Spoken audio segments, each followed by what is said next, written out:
Hello, everyone. Good afternoon to all our audience from all over the world. And today we are happy to start our webinars. Uh, this is the fourth webinar in 2018, and the title is Air Conditioning versus Energy Efficiency in ASEAN. First, um, let me introduce a little bit about ACE, ASEAN Center for Energy. Established on 1 January 1999, the ASEAN Center for Energy is an independent intergovernmental organization within the Association of Southeast Asian Nations (ASEAN) structure that represents the 10 ASEAN member states. The center accelerates the integration of energy strategies within ASEAN by providing relevant information and expertise to ensure that necessary energy policies and programs are in harmony with the economic growth and the environmental sustainability of the region. On May 2015, ACE Governing Council endorsed the business plan of an enhanced ACE, high-performing institution and a regional center of excellence, which builds a coherent, coordinated, focused, and robust energy policy agenda and strategy for ASEAN. We have three critical roles of the enhanced ACE. First one, as an ASEAN energy think tank, to assist the AMS ASEAN member states by identifying and surfacing innovative solutions for ASEAN's energy challenges on policies, legal and regulatory frameworks, and technologies. Second, as a catalyst to unify and strengthen ASEAN energy cooperation and integration by implementing relevant capacity building programs and projects to assist the IMS develop their energy sector. And the third one is the ASEAN Energy Data Center and Knowledge Hub to provide a knowledge repository for the IMS. Today, we are going to discuss more on energy efficiency with the title Air Conditioning versus Energy Efficiency in ASEAN. We also would like to remind you that this webinar is held monthly, and today's webinar is the fourth in 2018. Now, before we begin, let me briefly explain about the agenda for today. Our webinar will be only 1 hour, start from 2 p.m. until 3 p.m. And we have three speakers. Each will present for approximately 10 minutes.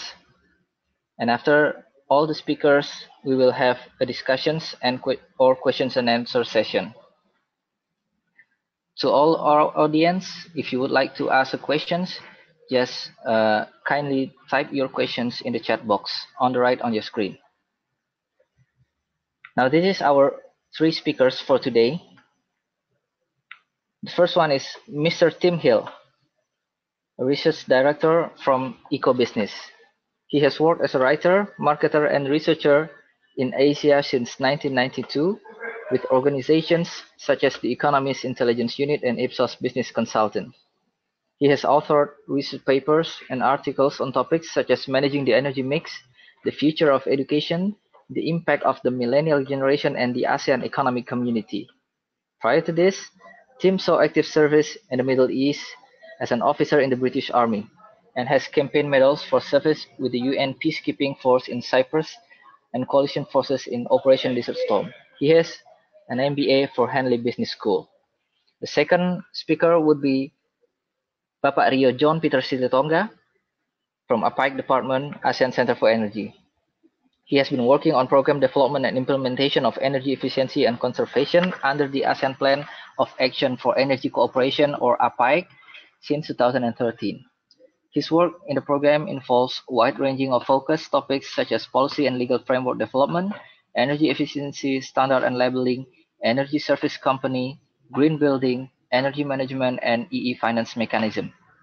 On EE standard, he contributes on the development of regional policy roadmap for technical harmonization on air conditioner, market transformation, joint study on lighting market assessment, and capacity and training program in ASEAN region. And the third speaker today is Bapak Sugeng Mujianto. He is the Director of Energy Conservation, which is a working unit under Directorate General of New and Renewable Energy and Energy Conservation, or we also know as EBTKE, Ministry of Energy and Mineral Resources of Indonesia. He had an engineering background as a geologist and holds 2 Master of Science degree from Queen's University at Kingston and University of New South Wales on Environmental Engineering Science. Before he joined Directorate General of New and Renewable Energy and Energy Conservation, he served in several working units under Ministry of Energy and Mine Resources of Indonesia. Now let us begin our webinar. I will hand over the screen to our first speaker, Mr. Tim Hill.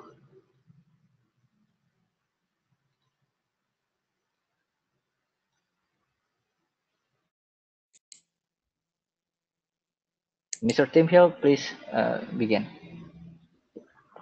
I'm going to talk about a white paper that we've produced in Eco Business Research called Freezing in the Tropics, which involved a survey of 424 respondents from around the ASEAN region, looking at the issue of energy efficiency in air conditioning.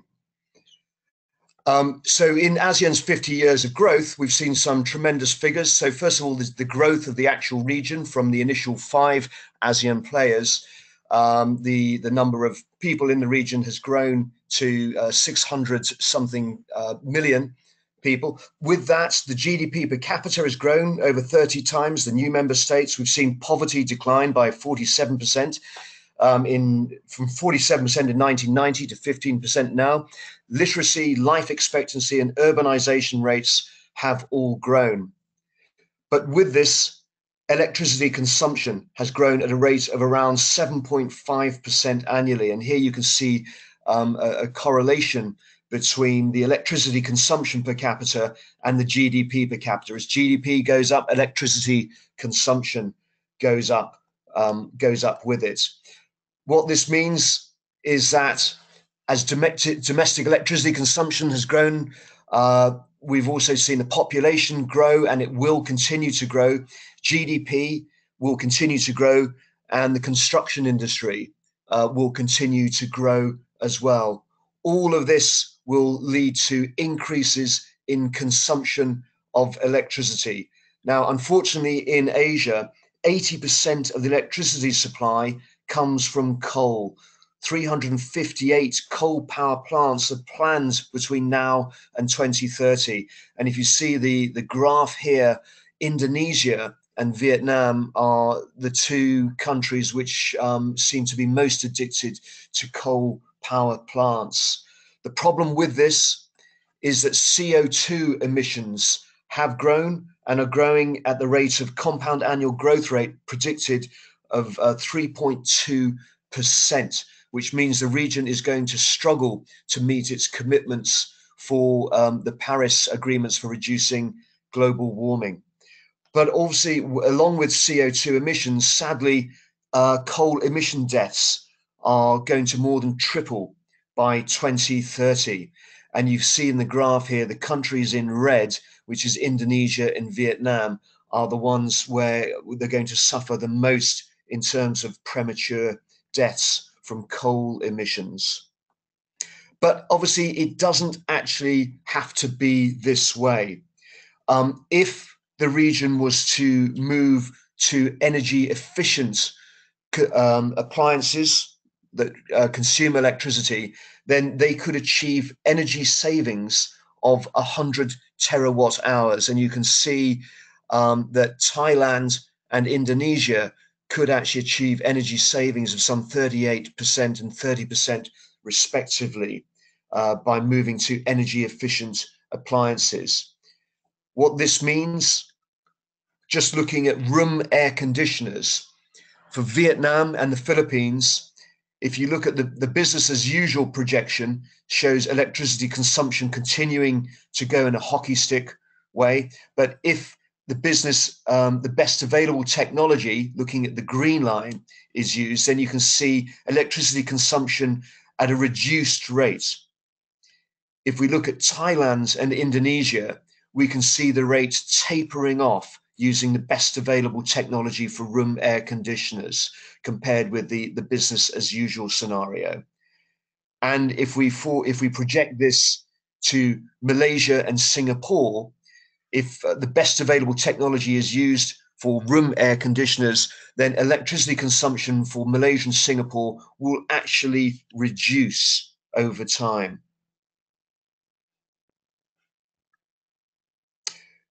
On the survey, we asked people about the perceptions of air conditioning. So one of the questions that we asked was, how often do you see air conditioning settings in public buildings that are too cold?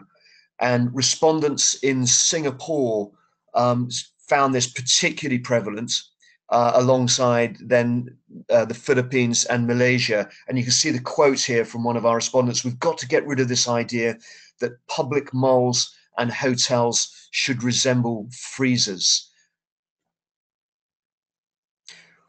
We asked about passive cooling systems, and the question was, how often do you encounter public buildings using other cooling systems apart from air conditioning, such as fans, blinds, natural airflow systems, chill beans, shading, cool roofs, etc. Respondents in Singapore and Malaysia said they were least likely to notice effective use of passive cooling systems, whereas respondents in Vietnam seem to be a bit more optimistic about the passive cooling systems that were being used in their country. And a quote here from one of our respondents: "It's important to provide alternatives to AC to keep homes cooler. Most consumers are not so concerned about environmental protection, so education alone will not be effective." And then 2 questions here. So in red, we ask, are people in your country aware of the harm that refrigerant substances used in air conditioning do to the environment? And respondents in Vietnam seem to disagree on this most strongly. And then, whereas actually respondents in Singapore and Thailand seem to be slightly more, feel there's more awareness of the harm of refrigerant substances. And then in blue, we asked, are people in your country familiar with the energy label and rating systems that indicate electricity savings with different brands and models of air conditioners? And this is where Singapore and Thailand were somewhat more likely to feel that that people in their countries were aware of this, whereas respondents in Vietnam much less likely to feel that there is high levels of consumer awareness. And then, and this is my final slide, we asked, to what extent is my country actively managing power demand through initiatives such as promoting energy efficiency standards in air conditioning systems? Singapore-based respondents did seem to feel, to some extent, that the country was managing power demand through energy efficiency, whereas respondents in pretty much all the other ASEAN countries were much less likely to agree that this was being done adequately. And you can see the quote here: there should be better use of product advertising to fully explain the energy consumption and cooling power to buyers. So what we've noticed is, if the region continues to purchase air conditioning and use air conditioning at the current rate, the demand for electricity will go through the roof. And with this, the CO2 emissions will go up, and also premature deaths from coal. But there is a way around it if the region, and that means governments, can mandate the retailers and citizens to buy just the best available technologies for air conditioners, and everyone can enjoy cooling without the destruction to the environment. And with that, I'd like to hand back to the floor.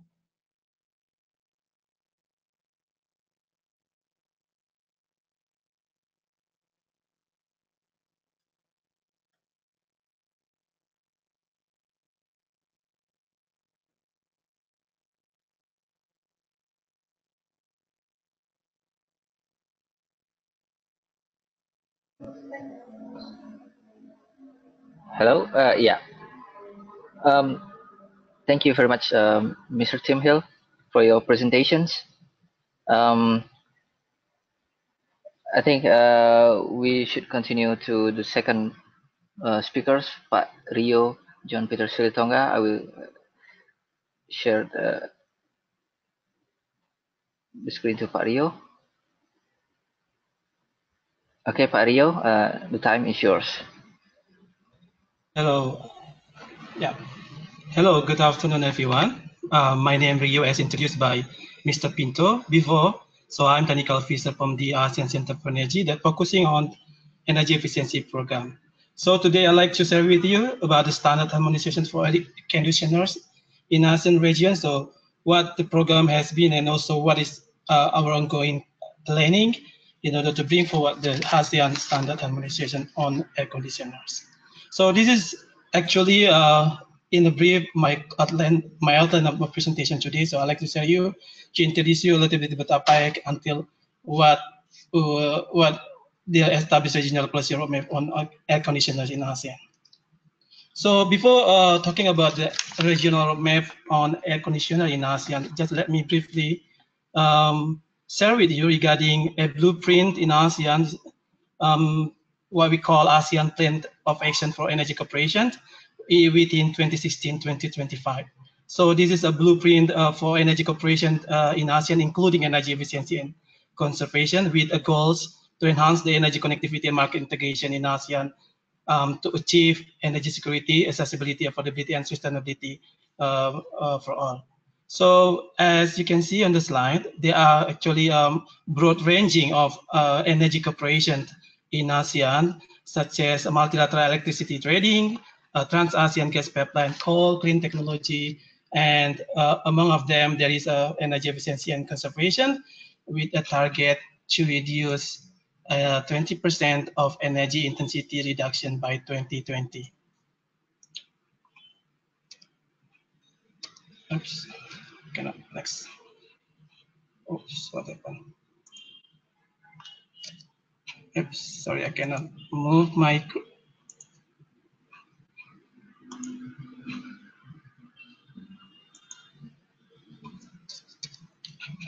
Oops. Sorry, Pinto, I cannot move my slide to the next slide. So what happened? Okay. Yes, sorry about that a little bit technical problem. So within the blueprint of energy cooperation, they actually different key strategies. One of them, I just like to point out key strategies under the what we call energy efficiency standard labeling harmonization. So to achieve the harmonization in terms of standard labeling for air conditioners, so there are three key strategies that we're going to achieve. The first one is the regional policy and roadmap for minimum energy performance standard maps, and also we will conduct capacity building for air conditioners, manufacturing policymakers, and also related stakeholders on technical standard for air conditioners, and also awareness raising and campaign program for consumers.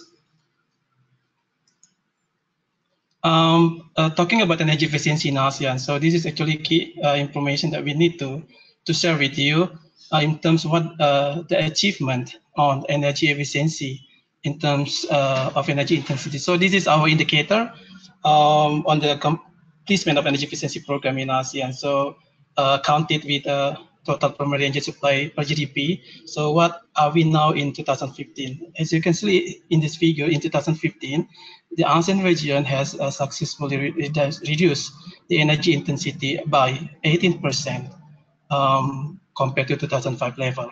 So it is projected also that the ASEAN will be in the well track in order to achieve the long-term target of reducing 25% by 2025. In terms of ASEAN Energy Challenge, so yeah, ASEAN, according to the ASEAN and the fifth ASEAN Energy Outlook, so the region is projected on energy demand will grow 2.3 times over the next 25 years, and also some sectors such as industry, transportation, and destination sectors is indicated as the main contributors to the energy demand growth in ASEAN. That is the case for the program on standardization, harmonization of standard of air conditioners is prominent and is considered as one of key measures in order to address the ASEAN energy challenge that have been shown through this figure.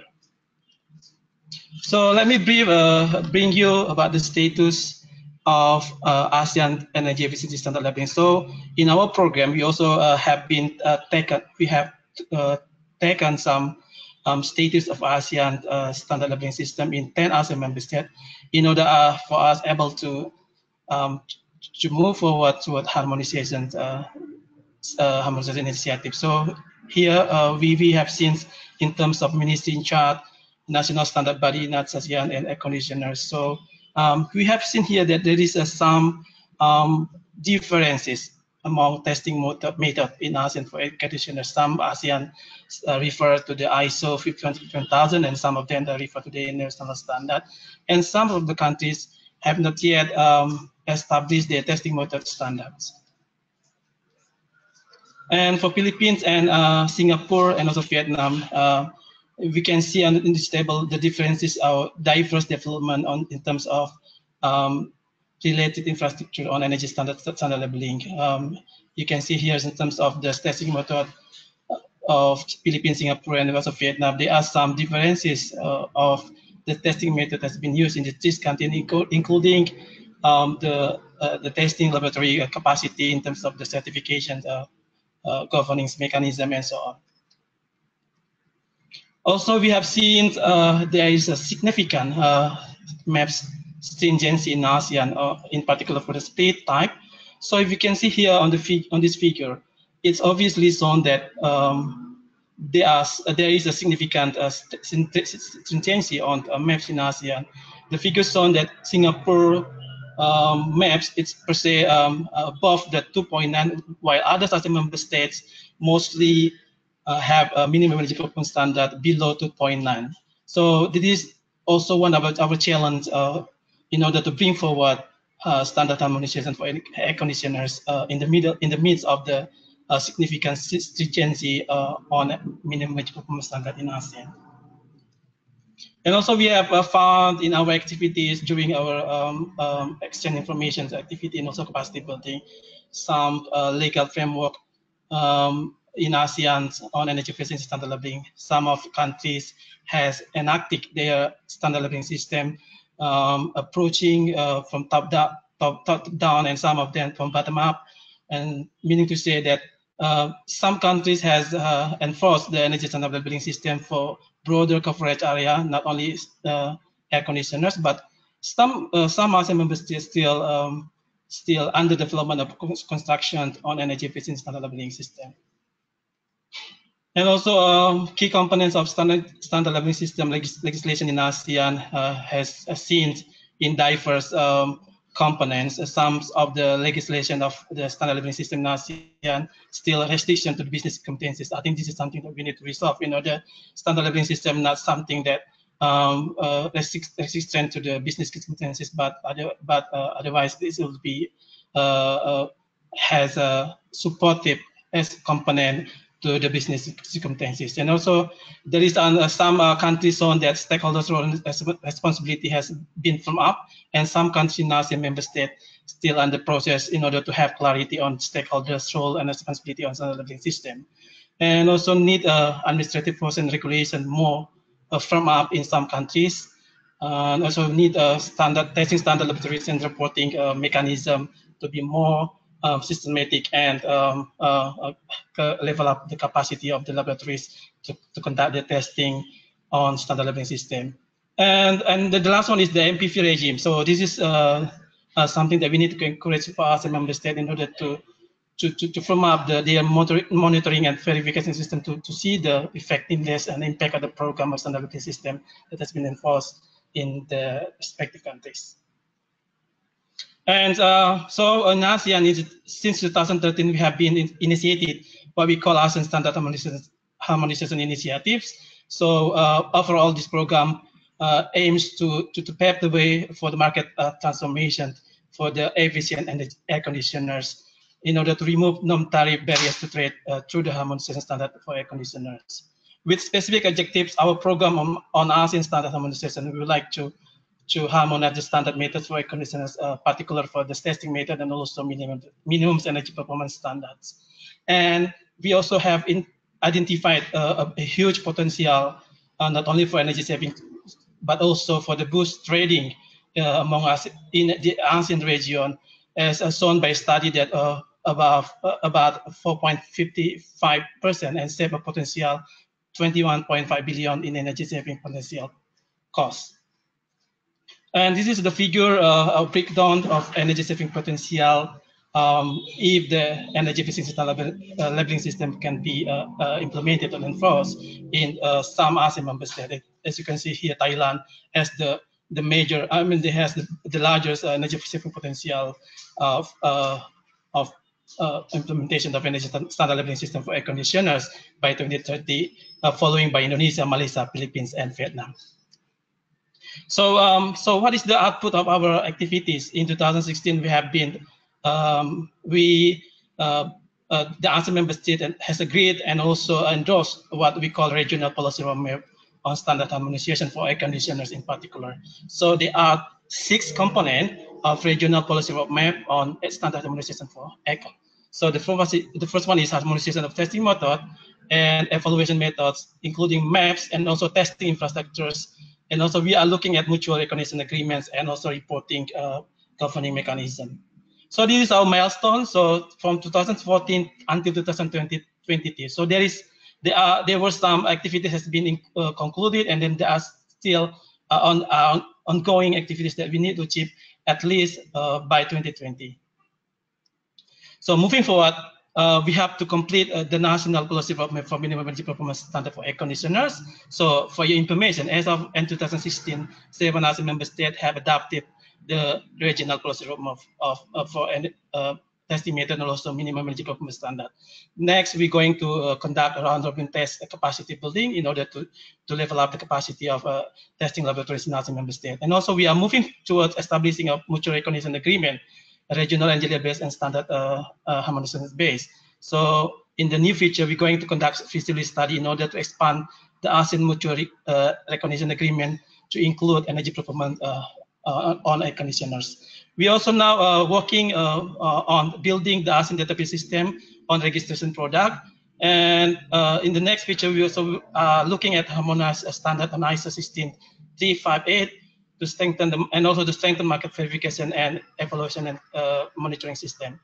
And also we are working on ASEAN labeling system, one ASEAN labeling system in order to promote awareness for consumers on air conditioners.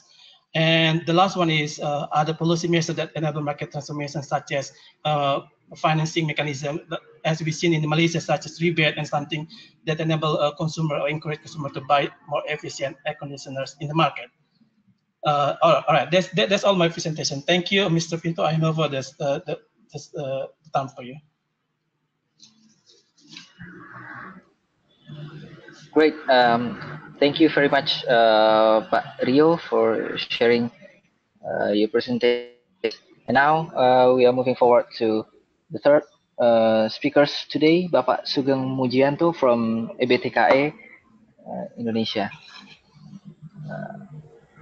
Let me please Pak Sugeng to present.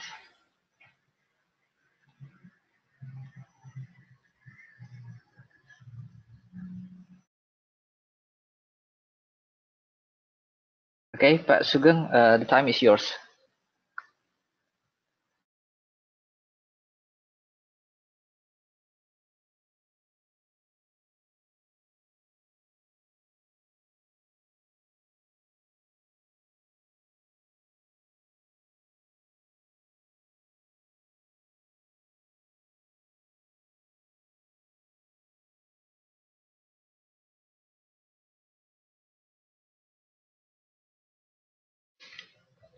Hello, Pak Sugeng.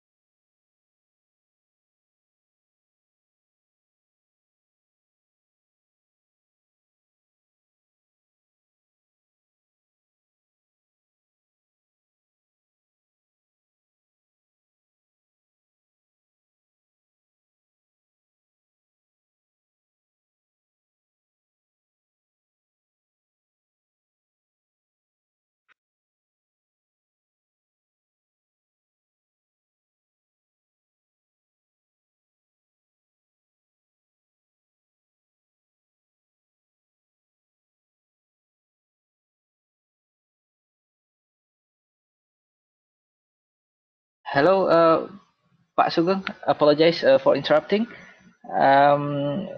We cannot hear anything from your side. I think we have troubles with the microphone.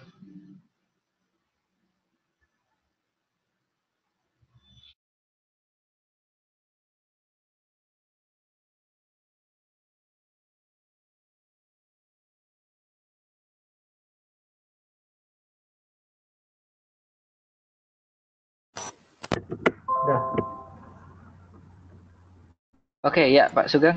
Yeah, I think I guess we just resolved the problem. Now, please continue your presentation, Pak Sugeng. Thank you.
And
Hello, Pak Sugeng. Apologize for interrupting again. I think we cannot hear anything from your side.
hello. We can hear you now. So now it's okay. Okay. Oh, that's good. Okay, we can hear you. Please Okay, I'm sorry because Yes, Pak Sugeng. Yeah, please. problem. Yes, okay. Okay, I'll continue this. The potential saving for energy here started from the 17 o'clock in the noon until 8 o'clock in the morning. This is for the household. And the second one, the biggest, seven biggest one is the saving in the commercial sector, which is very top here. This is in the commercial sector. Yes, it's unlikely for the household. This is when the people are in the somewhere. So this is in the office hour, some kind like that, when the people can do for shopping or for whatever. So the potential energy saving is most likely, I think it's approximately 6% of no, not 6%, 6 gigawatt. This is as you see in the ordinate.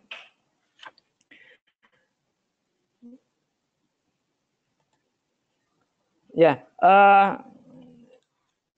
we have several many manufacturer here, and also from the importer as well as local local company that compose the air condition. So this is a local production, and then also the import, and then the number is like this. And then the next among this, we can see the EER here.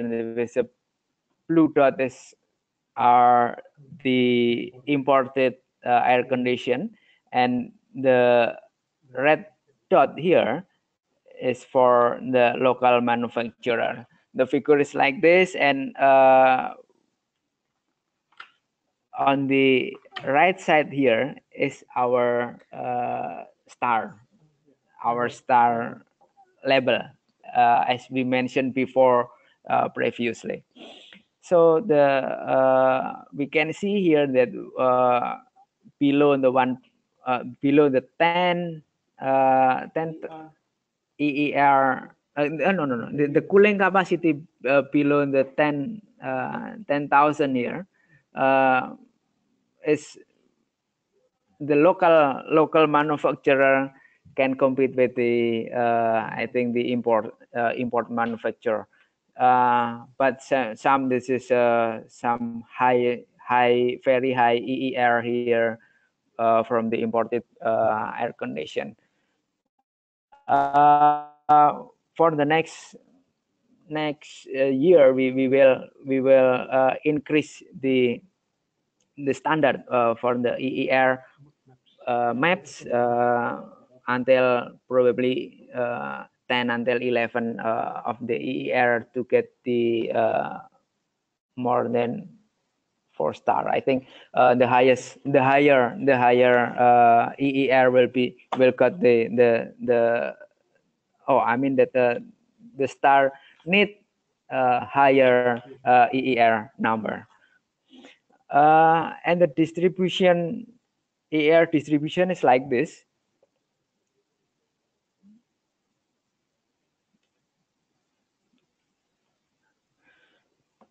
Yeah, we have 6 of 1-star, and then the rest for 405 brand or type or family or models got the 4 stars. So the number will be the 4-star will be higher and higher, and the next we can adjust this one into more tight in the maps. Yeah, this is only the figure that in the 1 year we import almost 1 million unit of air condition from January to April. So this is for almost 4 months.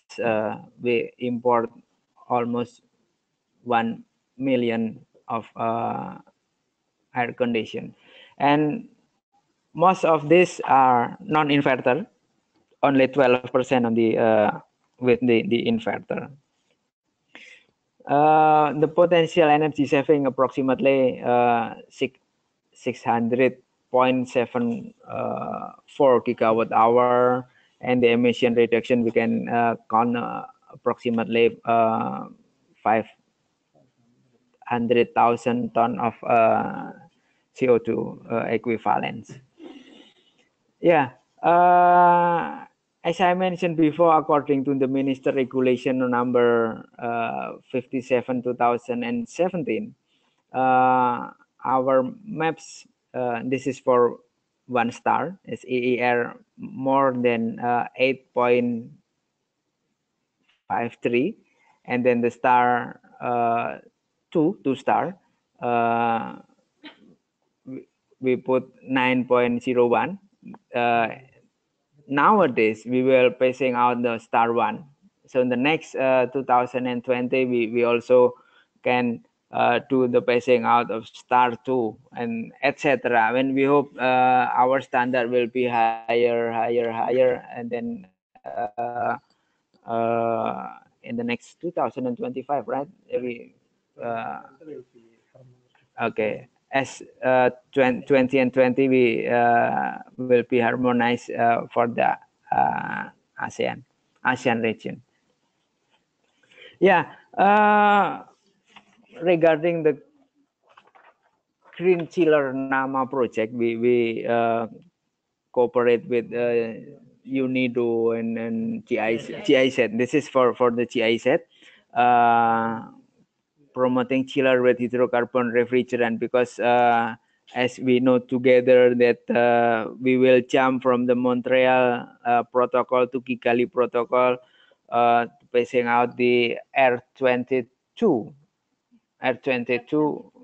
and then promote the natural refrigerant.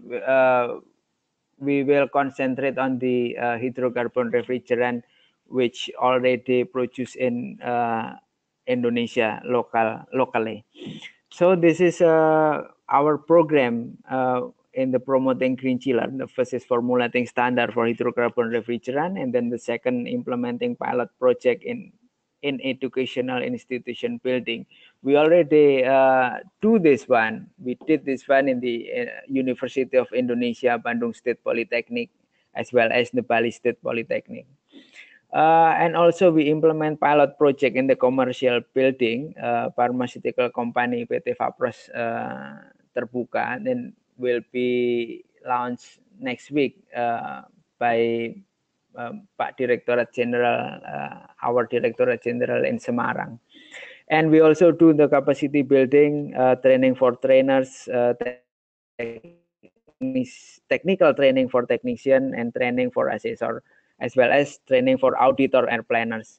For the near future, the next program, our next program is implementing clean air condition using hydrocarbon refrigerant in the household sector, because this will be the big opportunity for reducing the CO2 emission by converting the existing refrigerant with the hydrocarbon refrigerant, as well as we also install the new hydrocarbon refrigerant in the new unit of air condition unit. So that's I think all of things that we can share together with you, and we can discuss this later on. Thank you very much.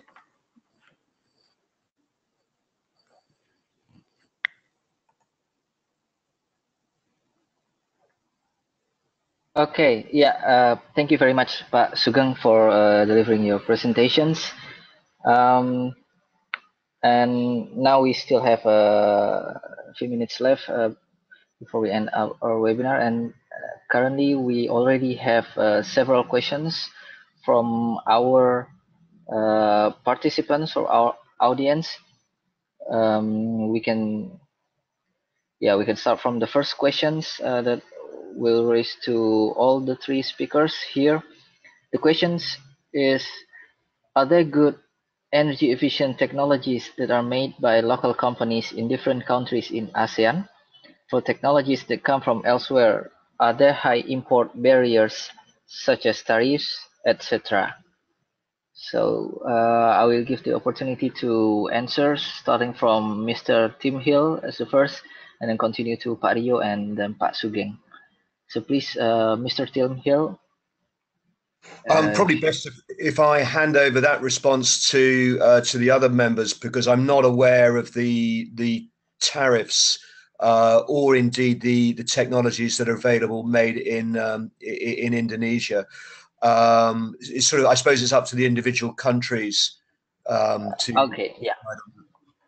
Okay, yeah, great. Then I will move to Pak Rio to respond to the questions from our audience. Are there good energy efficient technologies that are made by local companies in different countries in ASEAN? So, Pak Rio. Yeah, thank you, Pinto, for your for forwarding the question. So, as I mentioned before, that ASEAN actually moving towards for what we call to be more integrated and also to be more connected under what the blueprint of ASEAN Economic Community has been put in place.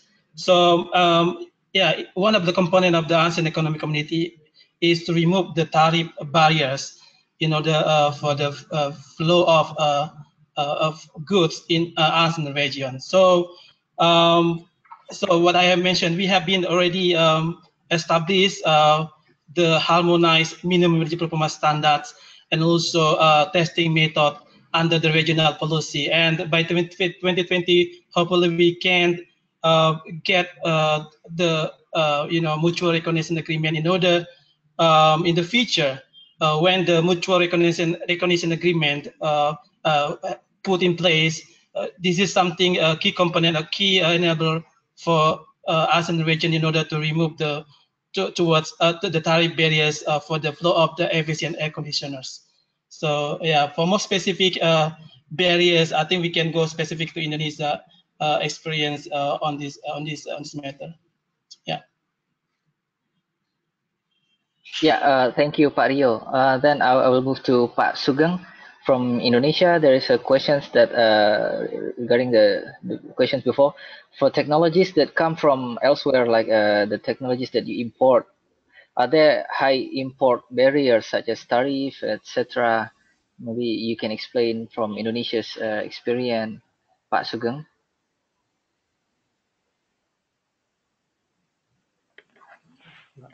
Spesifik tarif, Pak. Tarif barrier. Tarif. Karena barangnya banyak yang impor. Terkait dengan masalah. Okay. Is everybody can hear me now? Yes, Pak Sugeng. Yes, please. Okay. Yeah. Okay. Thanks. Pak, as right now we simplify all of our regulations. Yeah. So I think there will be no barrier at all for the imported goods, imported appliances, as long as the imported those materials, those goods complement with our regulation, yeah, our standard as well. So comply with our standard. So I think there will be no barrier at all. Thank you very much. Okay, thank you very much, Pak Sugeng, for answering the questions. Now we move to another questions. I think this question is specifically to Pak Rio from ASEAN Center for Energy. Could you please explain a little bit more on the best practice sample of EE financing project in ASEAN? Pak Rio, please, if you may answer the questions. Thank you so much. Yeah, as general speaking, for energy financing mechanism, actually, ASEAN has indicated one of our outcome-based strategy under the APEC 2016-2020. One of the component is encouraging the e-financing mechanism, meaning to say that we would like to encourage the combination of public finance and also private sectors in order to invest in the realization of energy efficiency project in the ASEAN region. So one of the program, as a general speaking in ASEAN, has initiated what we call study on e-financing mechanism under the ASEAN German Energy Program. So we now have conducted the review of energy financing mechanism in ASEAN as a whole, and also we would like to produce best practices report and study, including technical guideline recommendation for financing institution. Moving towards, we also would like to conduct a capacity building and also capability program for the policymakers in ASEAN member state, in order because we have seen a diverse development of energy financing mechanism among ASEAN member states. So in the future, or in the near future, we would like to have a capacity building, particular for policymakers and also institutional institution. Financial institution for them to adapt, and also to enable them to put in place the best scheme or business scheme for the e-financing mechanism portfolio in the region. But for focusing on financing mechanism for encouraging the energy efficiency standard labeling system in ASEAN, we haven't yet initiated this program, but we have seen some ASEAN member state has initiated what policy to enable to encouraging consumers, such as we can see in Malaysia with the rebate program, and also in Thailand, and also in some ASEAN member state. But in the future, we can actually include, and also as I mentioned in my slides presentation before that, we also moving toward in order to initiate a program or policy recommendation in order to enable encouraging consumer to choose efficient air conditioner through e-financing mechanism. Yeah, that's all. Yeah, that's it. Yeah, thank you, Pak Rio, for answering the questions. And yeah, we still have more questions coming. These questions is specifically to Mr. Tim Hill. The question is, what factors that differs the outcome of the projection scenario in ASEAN?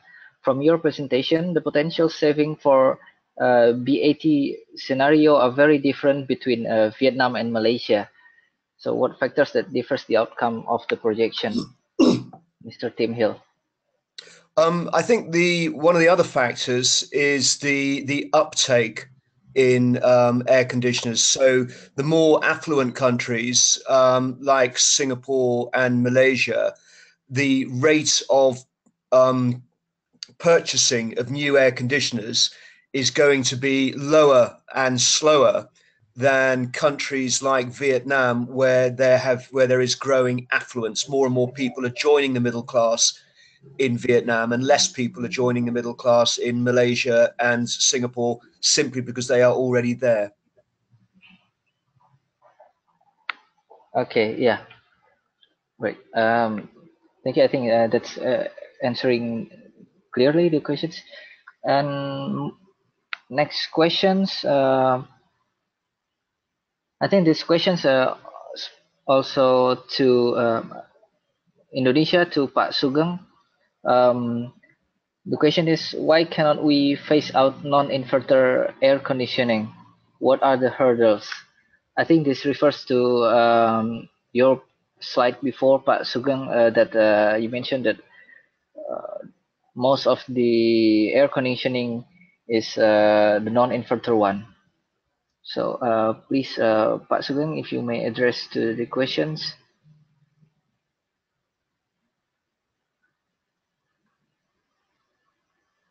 Hello, Pak Sugeng.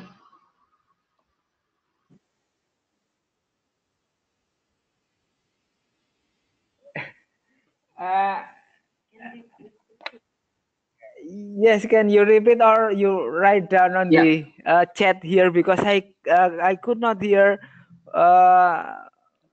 clearly the voice.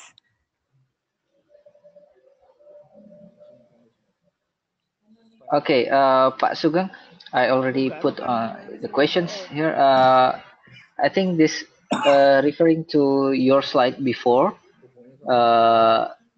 that air conditioning in Indonesia is mostly non-inverter. It's around 80%. So Okay. why can't we phase out non-inverter air conditioning? What are the hurdles?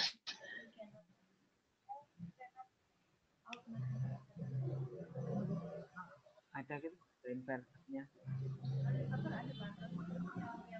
Enggak maksudnya di phase out. Bisa enggak? Enggak, itu secara otomatis sih Pak, dengan kita menerapkan standar yang lebih tinggi. Oke. Okay. So Pak,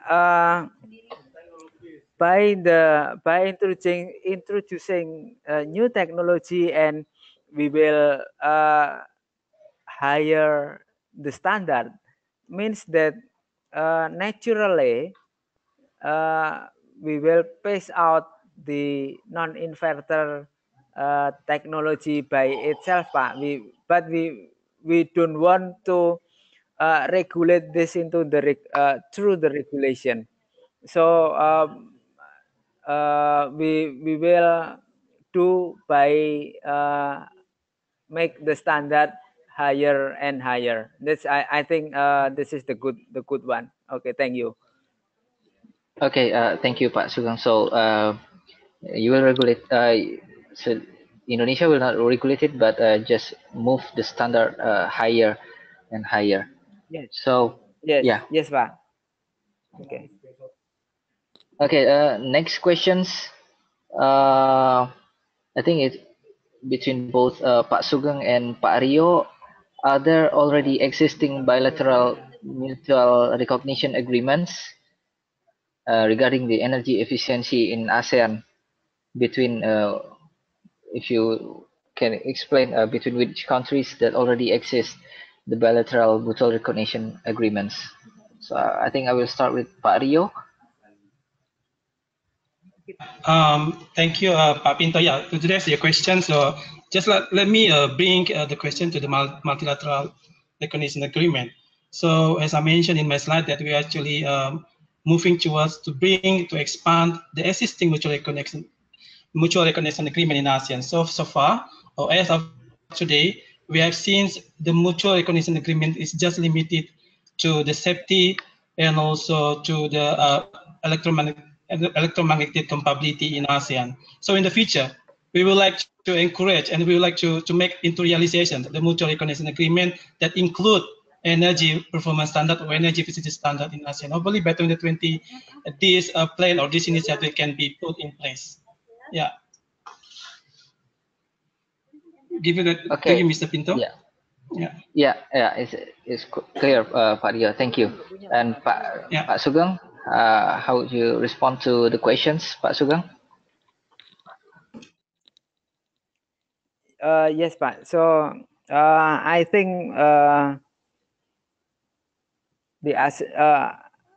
we already have the ASEAN, but not bilateral with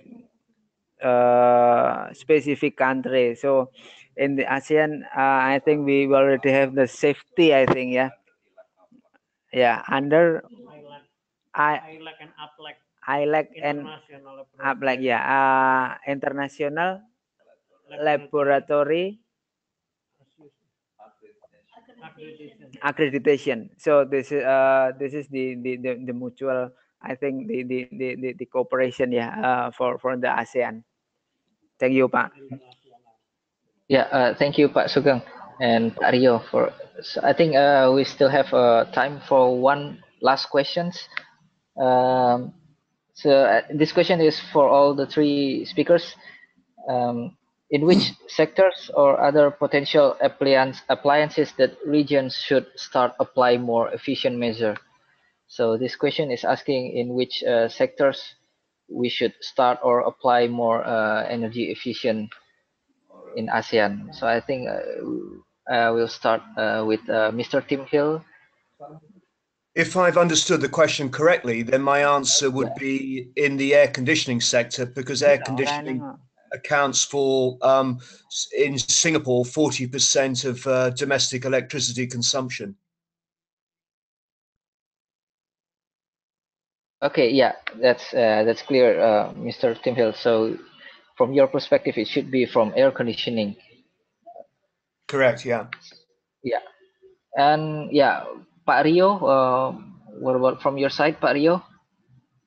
Yeah, thank you, Mr. Pinto. So as I indicated before in my presentation slides, that actually we have been identified that air conditioners as the main energy consuming in the building and also industry sector. So that is the case why ASEAN has been initiated the standard harmonization program for air conditioners as a priority. So this has been bring forward, and some activity has been implemented and also accomplished in energy conditioning. In the future, we can moving towards what we call mutual recognition agreement, but not limited to air conditioners. Lighting also has seen as one of the energy consumer appliances in the sector. So in the future, we also now has been started with standard harmonization for lighting, and hopefully we can achieve the level of the accomplishment of air conditioners in the lighting also. Yeah.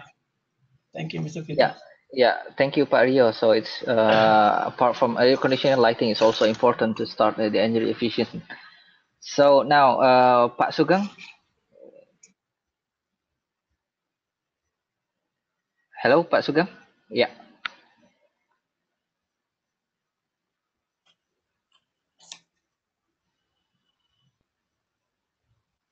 Pak Sugeng, hello.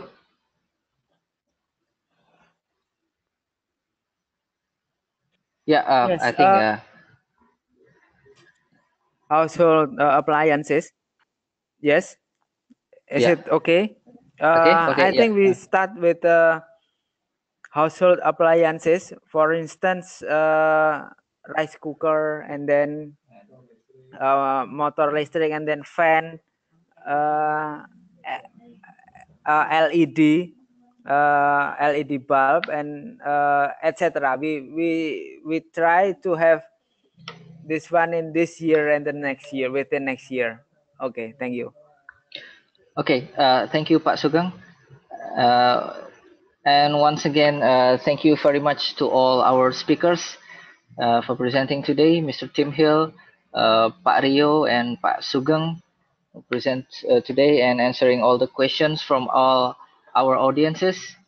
And yeah, as time is already up now, and we also would like to remind to all our audience that this webinar is will be held regularly every month, and next month we will also have another webinar with a different topic.